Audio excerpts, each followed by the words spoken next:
Hi, my name is Fallon Johnson. I'm an English tutor at Alabama A&M University, and I work in the Writing Center on campus. And I'm here today to talk to you about having confidence in your writing, and I'm going to share some tips with you about how to become a better writer.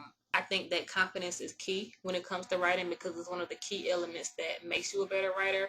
I think it's very important that you have confidence in putting your thoughts on paper, confidence in your writing style, confidence in your opinion.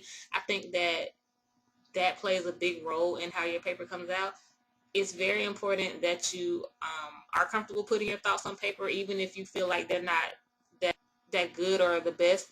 You still are better off just writing freely and then going back to edit and revise and shape what you've already written.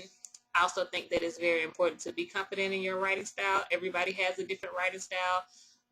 You may not write like one of your peers, or they may not write like you, but your writing style is unique and it's yours, so you should be confident in it. And I'm also going to share some tips with you about what I think makes people better writers.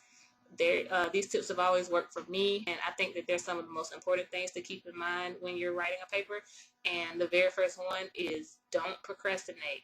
Don't wait until the last minute to do your paper. I can't stress that enough because when you procrastinate, you think that you'll be able to throw the paper together really fast, but honestly, sometimes it doesn't even come out like that. And when you do throw it together really fast, it doesn't come out to be a good paper.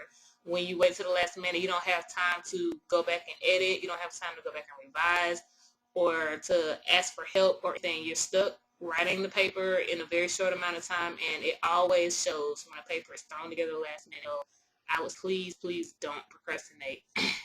My second tip would be to make an outline. Even if your teacher doesn't require you to have an outline, I still think that it's a good idea to come up with one on your own because I think that it helps for you to structure your paper and have a direction in your paper rather than if you try to do it without already having a preset outline. I think that it's better because you'll have an idea of what each paragraph is going to talk about instead of just writing and then sometimes your paragraphs can go off topic or something like that. I think it helps a lot when you're trying to be very precise with what you're writing. I think it's a good idea to make an outline even if your teacher doesn't require you to do one. My third tip is to utilize the dictionary and the thesaurus. A lot of times people may not know exactly what a word means. They may think it means something and stick it in the sentence and it actually doesn't mean what you think it means. It's always good to make sure that you look up words.